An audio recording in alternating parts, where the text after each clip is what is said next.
മുൻ പ്രതിപക്ഷ നേതാവ് രമേശ് ചെന്നിത്തലയ്ക്കും എ.ഐ.സി.സി ജനറൽ സെക്രട്ടറി കെ.സി വേണുഗോപാലിനുമെതിരെ ഒളിയം പെയ്ത് കെ മുരളീധരൻ രംഗത്ത്.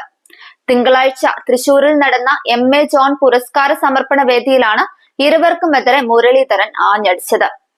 എം.എ. ജോൺ പുരസ്കാരം പ്രതിപക്ഷ നേതാവ് വി.ഡി. സതീശനായിരുന്നു സമർപ്പിച്ചത്.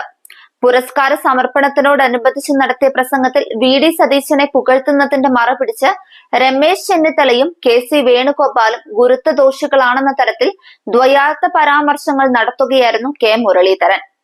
കഴിവുള്ളവരെ എത്ര മാറ്റി നിർത്തിയാലും അവർ സ്വയം മുന്നോട്ട് വരുമെന്നുള്ളതിന്റെ ഉദാഹരണമാണ് കഴിഞ്ഞ തവണ പ്രതിപക്ഷ നേതാവിന്റെ സ്ഥാനം വി.ഡി. സതീശനെ തേടിയെത്തിയത്. പിന്നെ അദ്ദേഹത്തിന് ഒരു ഗുണമുള്ളത്, ഏതായാലും ലീഡർ കെ കരുണാകരന്റെ ശാപം ഏറ്റുവാങ്ങാത്ത ഒരാളാണ് അദ്ദേഹം. അതുകൊണ്ടാണ് അദ്ദേഹത്തിന്റെ പ്രമോഷൻ ഭാവിയിലും തടസ്സമുണ്ടാകില്ല എന്ന് ഞാൻ പറയാൻ കാരണമെന്നായിരുന്നു കെ മുരളീധരൻ പറഞ്ഞത്.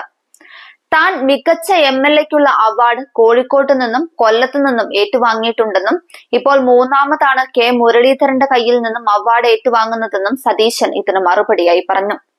താൻ കെ മുരളീധരന് ഒരു ജ്യേഷ്ഠ സഹോദരന്റെ സ്ഥാനമാണ് നൽകിയിരിക്കുന്നതെന്നും വി.ഡി. സതീശൻ തിരികെ പുകഴ്ത്തി.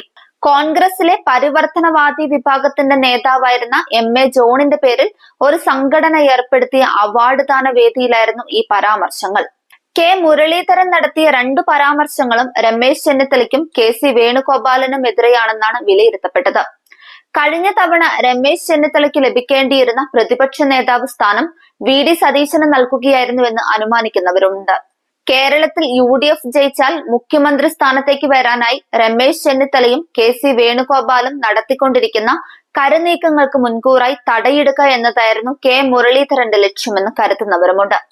കെ സുധാകരൻ കെ.പി.സി.സി പ്രസിഡന്റ് ആയിരുന്നപ്പോൾ സതീശനും സുധാകരനും തമ്മിലുണ്ടായ സംഘർഷത്തിൽ മുരളീധരൻ പലപ്പോഴും സുധാകരന്റെ പക്ഷം ചേർന്നിരുന്നു.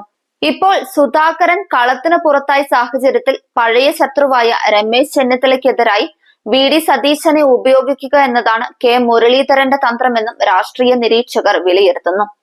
കെ മുരളീധരനെ രാഷ്ട്രീയത്തിൽ ഉയർത്തിക്കൊണ്ടുവരുന്നതിനെതിരെ അന്നത്തെ സംസ്ഥാന കോൺഗ്രസ് ഘടകത്തിലെ ഐ ഗ്രൂപ്പിലെ യുവാക്കൾ രമേശ് ചെന്നിത്തല, ജി കാർത്തികേയൻ, എം.ഐ. ഷാനവാസ് എന്നിവരുടെ നേതൃത്വത്തിൽ കലാപം ഉയർത്തിയിരുന്നു.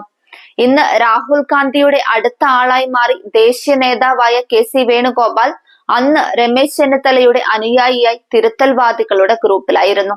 ഇതാണ് കെ കരുണാകരന്റെ ശാപത്തെക്കുറിച്ചുള്ള മുരളീധരന്റെ കമന്റിന്റെ അടിസ്ഥാനം.